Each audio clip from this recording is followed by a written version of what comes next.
Bueno, un saludo especial para todos. En el nombre del Señor Jesús, me complace pues acompañarles en esta ocasión con un tema bien interesante acerca de la escatología. Quiero dar un saludo muy cordial al canal de YouTube Reflexiones IPU. Quiero pues compartir esta reflexión escatológica con todas las personas y amigos que visitan pues este canal. Y yo sé que este tema va a ser de grande bendición para todos. Hoy les quiero traer una meditación o les quiero compartir un tema escatológico y el tema que voy a hablar hoy es acerca de la segunda venida. Entonces vamos a irnos adentrando con la ayuda del Señor en este interesante pero muy fascinante tema que yo sé que nos llena de aliento y consuela nuestras vidas en medio de tiempos difíciles como los que estamos viviendo. Quiero que me acompañen hoy con la ayuda del Señor a tomar una porción de la palabra del Señor que ella se encuentra ubicada en el libro de los Hechos, capítulo 1, versículo 9 al 11. Hechos capítulo 1, versículo 9 al 11. Quiero tomar la lectura bíblica y luego entonces hacemos la exposición del tema. Dice, habiendo dicho estas cosas, viéndolo ellos fue alzado y le recibió una nube que le ocultó de sus ojos. Y estando ellos con los ojos puestos en el cielo, entre tanto que él se iba, he aquí se pusieron junto a ellos dos varones con vestiduras blancas, los cuales también le dijeron, varones Galileos, ¿por qué estáis mirando al cielo? Este mismo Jesús que ha sido tomado de vosotros al cielo, así vendrá como le habéis visto ir. Quiero hoy, como les dije, hablar acerca de la segunda venida de Cristo, un tema que es muy importante para nosotros y que nos llena pues de mucho ánimo, nos conforta y nos alienta para nosotros seguir adelante. El Rey viene. Quiero decirles que los dos acontecimientos culminantes de la gran tribulación son la guerra del Armagedón y la segunda venida de Jesucristo. Cuando Jesús regrese a esta tierra como Rey de Reyes y como Señor de Señores. En la Biblia nada está más claramente expresado que el hecho del regreso de Jesucristo, ¿sí?, a la tierra. Porque recuerde que nosotros no podemos confundir un evento con el otro. Hay muchos que confunden el arrebatamiento o el rapto de la iglesia con la segunda venida. Recuerde que el arrebatamiento, como su nombre lo indica, entonces va a ser un rapto, ¿sí? Donde no va a venir el Señor aquí a la tierra, sino que nosotros vamos a ser llamados. Pero cuando hablamos de la segunda venida de Jesucristo, entonces es completamente diferente. Y en la segunda venida, Él va a venir aquí a la tierra y va a poner sus pies sobre el monte de los olivos. Pero yo quiero que para cuando lleguemos a esa parte, entonces estemos más ilustrados acerca de todo lo que conlleva y todo el paso a paso que con la ayuda del Señor nosotros vamos a mirar pues en esta enseñanza. La segunda venida de Cristo a esta tierra, su retorno glorioso, físico, literal y visible, está explícitamente manifestado 1845 veces en la Biblia. Se menciona en 23 de los 27 libros del Nuevo Testamento. ¿Cómo será de importante? Tres de los restantes cuatro libros tienen solamente un capítulo. Filemón, segunda de Juan y tercera de Juan y Gálatas 1:4, donde cuando les hablo de un capítulo es donde se refiere implícitamente a la segunda venida de Jesucristo.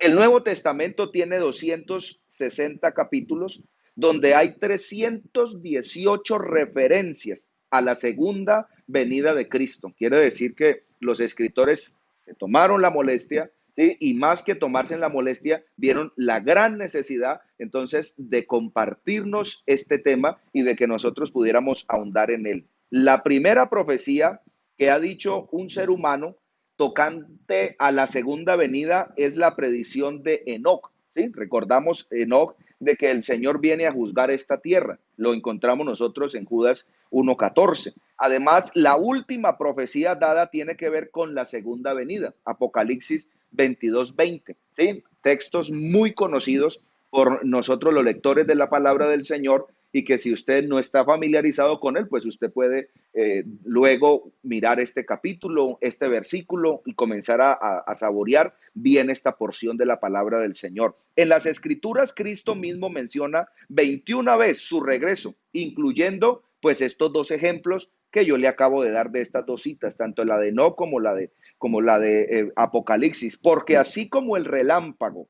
que sale del oriente y resplandece hasta el occidente, así será la venida del Hijo del Hombre.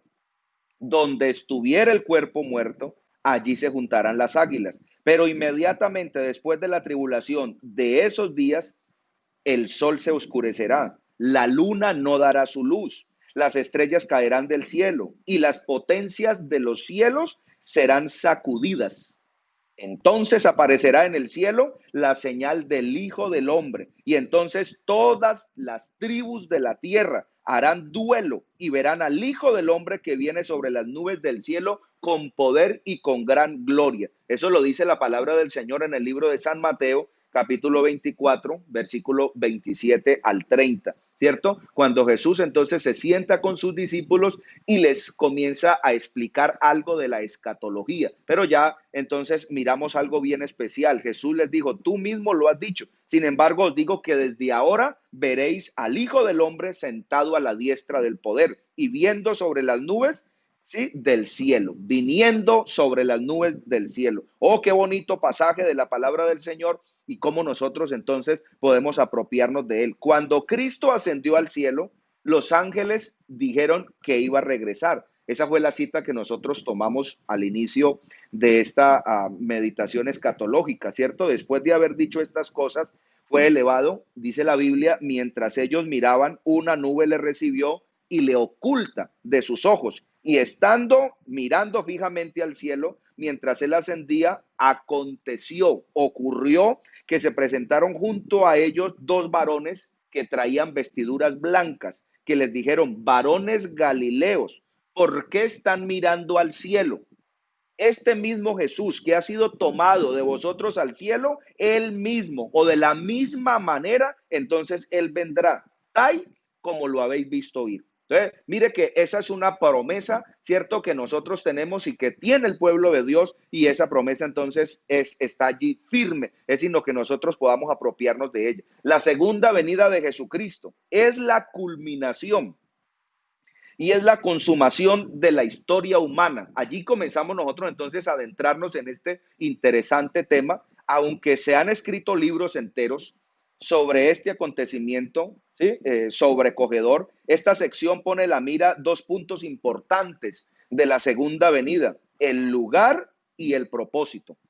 El lugar de la segunda venida, ¿cuál será? La Biblia es muy clara tocante a que Jesús regresará a la tierra en el mismo lugar donde él se fue. ¿Cuál fue ese lugar donde él se fue? El Monte de los Olivos. Entonces, el lugar de la segunda venida, el Monte de los Olivos. Hay tres pasajes claves que nos van a servir para identificar este sitio como el lugar de su retorno. Zacarías 14:4 trata la segunda venida de Cristo. Dice que sus pies se posarán aquel día en el Monte de los Olivos, que está al frente a Jerusalén, que da al oriente, y el Monte de los Olivos se hendirá por el medio de él, del oriente al occidente, formando entonces un enorme valle, ¿sí? Se formará cuando los pies de nuestro Señor pisen allí ese monte, entonces se formará un enorme valle y una mitad del monte se apartará hacia el norte y la otra mitad entonces se apartará hacia el sur.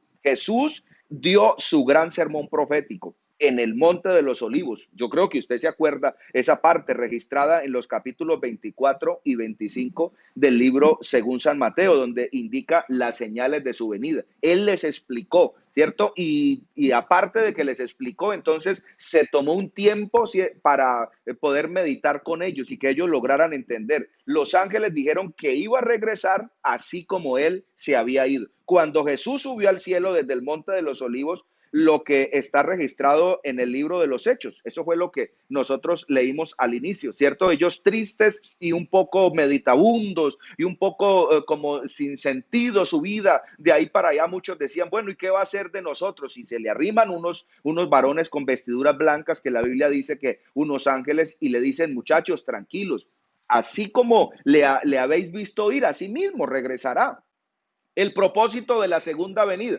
Hay un propósito. ¿Cuál es ese propósito? La Biblia nos dice que Cristo regresará por lo menos con 6 propósitos. Quizás hayan muchos propósitos, pero yo quiero hablar en esta hora acerca de 6 propósitos y quiero que usted esté muy atento acerca de este tema interesante. El primero es vencer.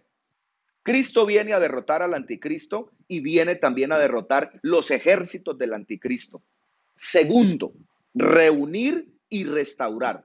Tenga muy en cuenta estos propósitos. La promesa que más a menudo menciona el Antiguo Testamento es la promesa de Dios de que un día reunirá y restaurará a Israel, ¿sí? A la nación de Israel. Entonces, un día Él va a reunir y va a restaurar a la nación de Israel. Recuerda entonces que Él le prometió siempre, ¿sí? Y Él lo va a cumplir porque Él no es hombre para que mienta, ni es hijo de hombre para que se arrepienta. La recogida de Israel, ¿cuándo comenzó? Sí, recuerde que sucedieron muchas cosas con Israel y muchas cosas tristes. Y aunque estamos hablando aquí de la segunda venida de Jesucristo aquí a la tierra, yo quiero no pasar por alto esta parte de Israel porque me parece que es muy interesante, ¿cierto? Porque en este segundo punto dice reunir y restaurar, porque esa es la promesa que menciona, ¿sí? Y que los judíos están esperando y que la palabra del Señor la menciona, que de hecho es lo que más se menciona en el Antiguo Testamento, la promesa de Dios que un día va a reunir y va a restaurar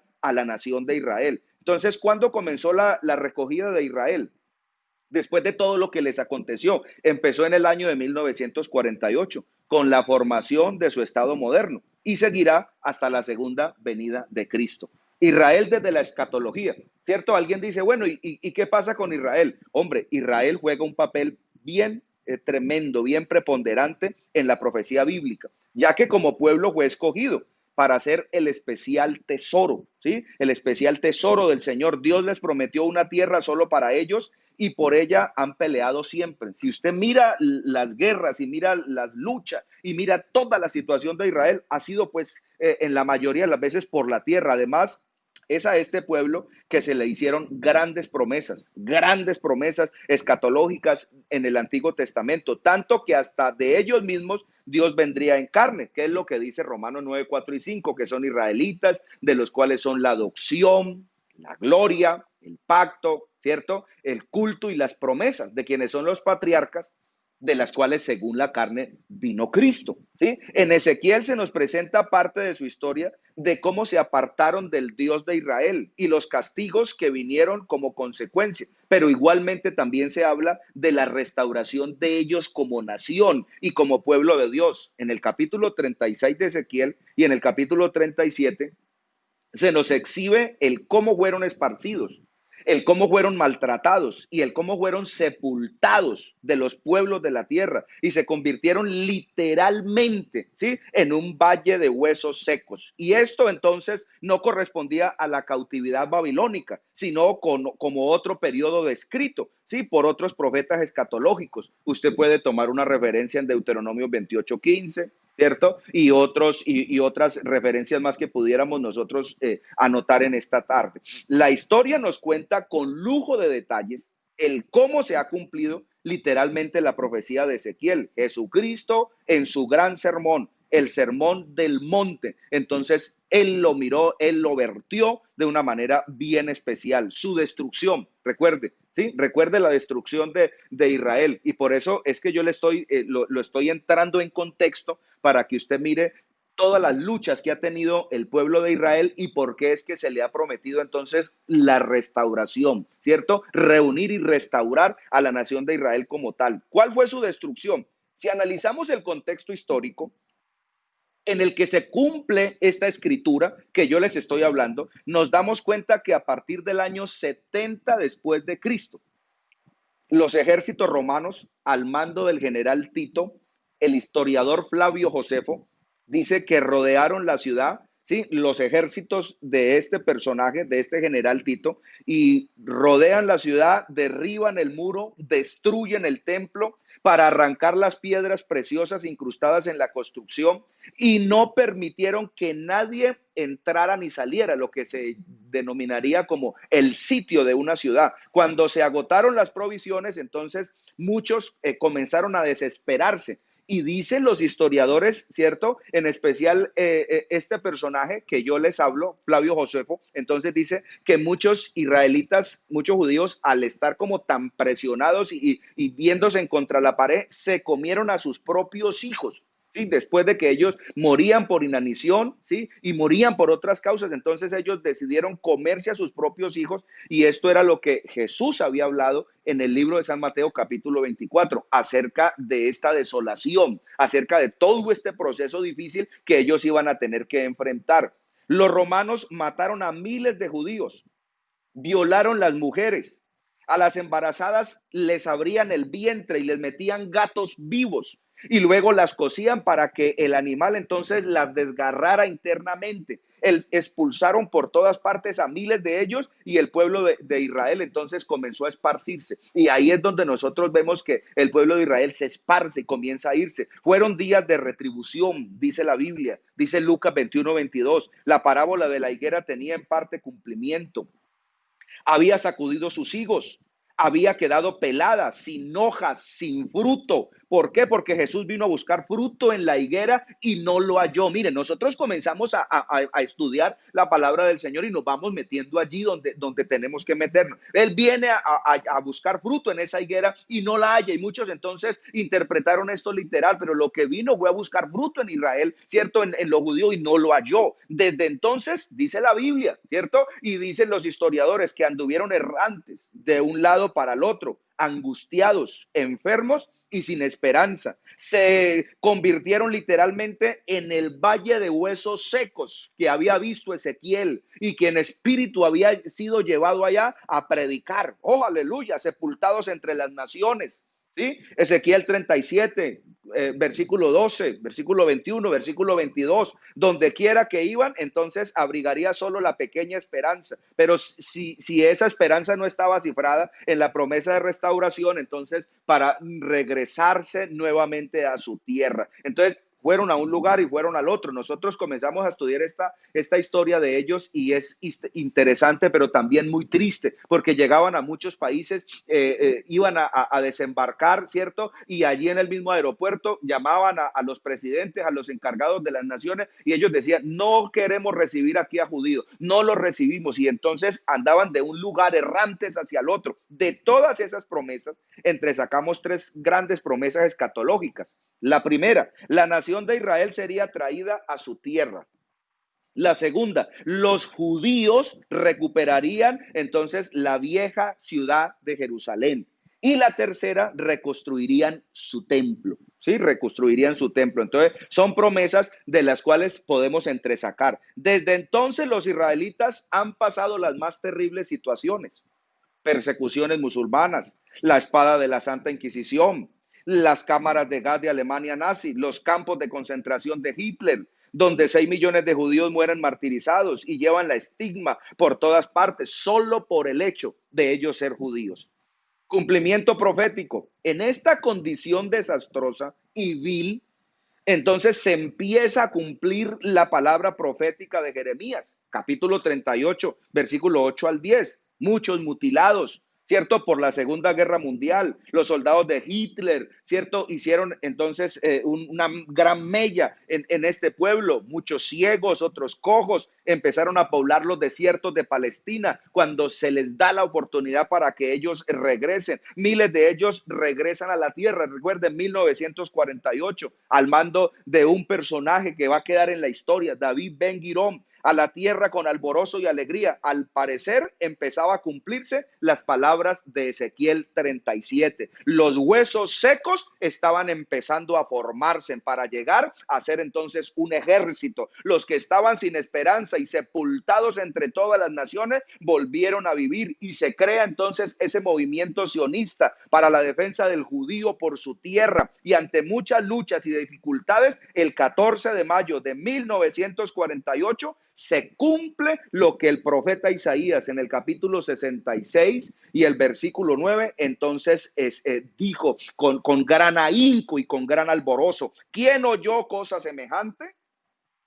¿Quién vio tal cosa? Concebirá la tierra un día, nacerá una nación de una vez. Pues en cuanto a Sión estuvo de parto, dio luz a sus hijos. En un día la tierra dio a luz una nación. David Ben Girón leyó el acta de declaración de las Naciones Unidas, donde se afirmaba que Israel era una misma o era una sola tierra y que se reconocía entonces como nación. En solo 3 años. Sí, en solo 3 años ya había en Palestina 685,000 judíos que estaban regresando por tierra, por aviones, sí, en barco, en masa, cumpliendo literalmente la profecía. Despierta en la envidia de sus vecinos, los archienemigos, sí, sembraron en un desierto y ellos lo volvieron fértil. Qué bendición tan grande que tiene este pueblo. En medio de un desierto, ellos comienzan a sembrar y vuelven ese desierto fértil. Recién formada la nación de Israel, entonces muchos vecinos quisieron acabarlos, ¿cierto? Pero Dios no lo permitió, porque esto estaba en los planes del Señor. Este cumplimiento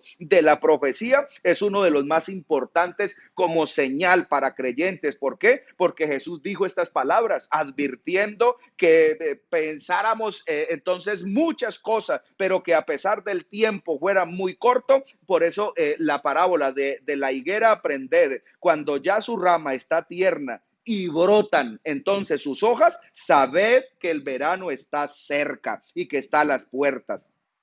De modo que todos nosotros hoy, ¿sí?, debemos estar preparados. ¿Por qué? Porque una de estas profecías que nadie creyó que se iba a cumplir, pues en efecto se cumplió en el año de 1948. Y hoy es una realidad. Hoy yo le puedo decir a la iglesia, hoy yo le puedo decir a los que van a ver este video, hoy yo le puedo decir a los amigos de este canal, hoy yo le puedo decir a los amigos de estas transmisiones que es una realidad, que Cristo viene, sí, que Cristo viene y que el regreso del Señor es inminente. Con Israel, como Israel no aceptó a Cristo, entonces ellos recibirán a otro Mesías, pensando que Él es el gran conquistador, ¿sí?, prometido por los profetas, los que les llevara a realizar un pacto, lo que la Biblia dice que será un pacto con la muerte y un pacto con el infierno. El tratado de paz y seguridad será por 7 años, ¿cierto? Que esa será entonces lo que nos habla Daniel acerca de las 70 semanas de Daniel, pero a la mitad de la semana, ¿cierto?, precisamente a los 1260 días, el anticristo romperá el pacto y violará el lugar sagrado del nuevo templo, exigiendo que adoración y la cesación de los sacrificios del culto. Eso marcará el inicio, entonces, o se incrementará lo que es la gran tribulación, que terminará con la batalla del Armagedón. Entonces, mire que allí vamos desglosando poco a poco los eventos que van a ir sucediendo, ¿cierto?, previos a la segunda venida. Israel será dispersado por última vez.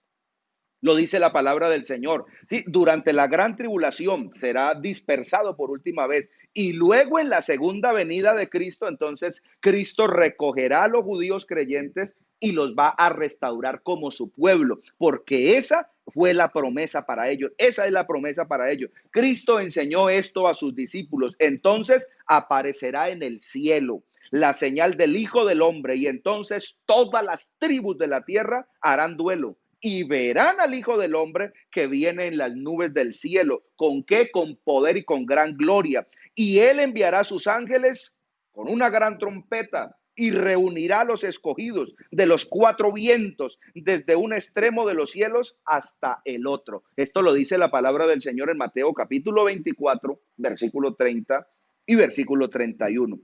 ¿Qué otro punto sigue? El punto 3: juzgar a los vivos.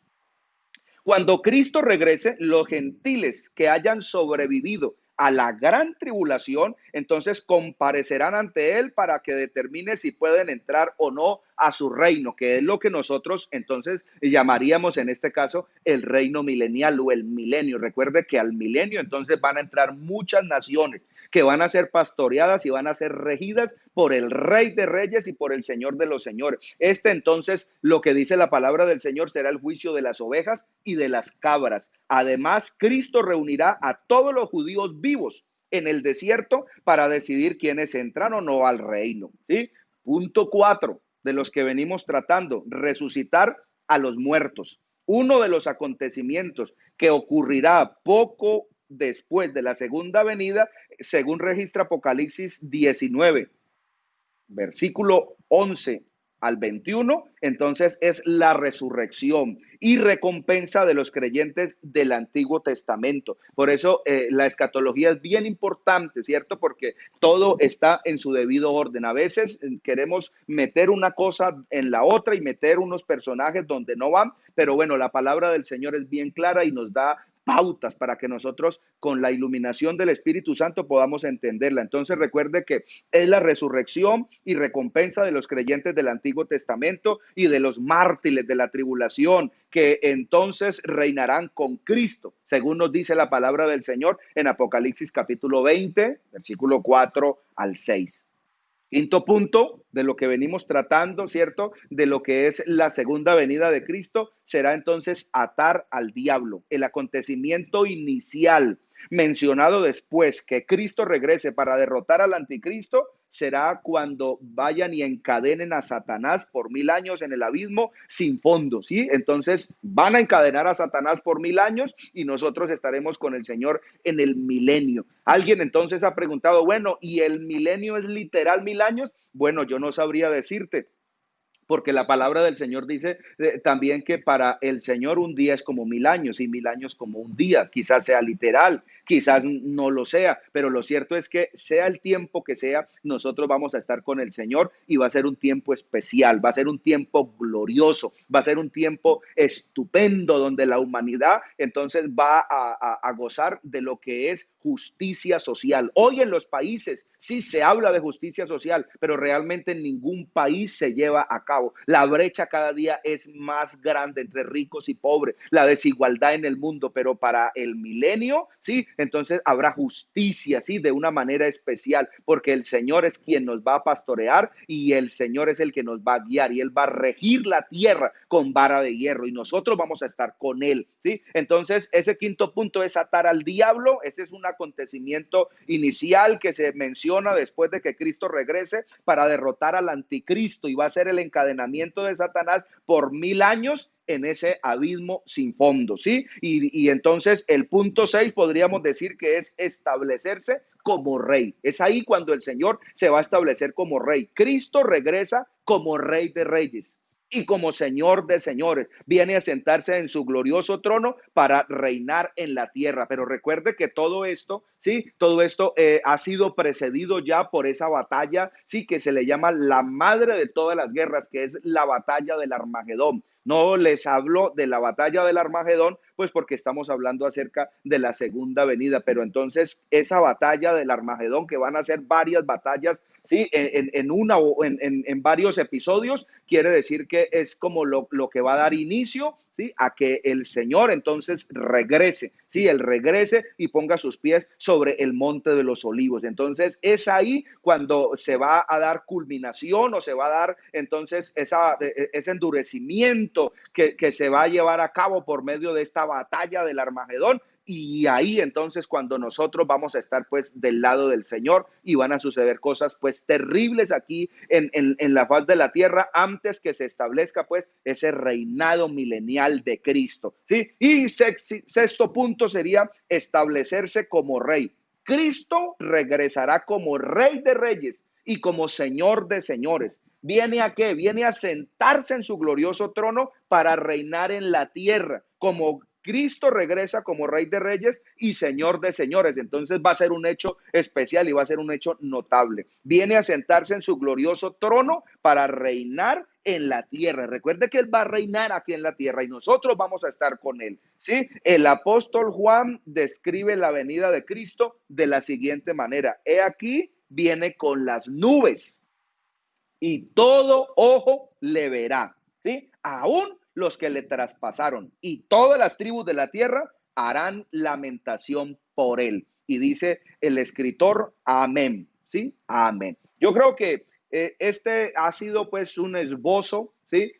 Sencillo pero muy interesante de lo que es la segunda venida de Cristo. Entonces recuerde que hay unos puntos importantes y ese retorno glorioso, físico, literal y visible, entonces está explícito allí en las Sagradas Escrituras. Es una bendición poder compartir con ustedes entonces una enseñanza, un esbozo escatológico, en este caso la segunda venida. Que el Señor Jesucristo les continúe bendiciendo y nos ayude de una manera especial. Paz de Cristo a todos.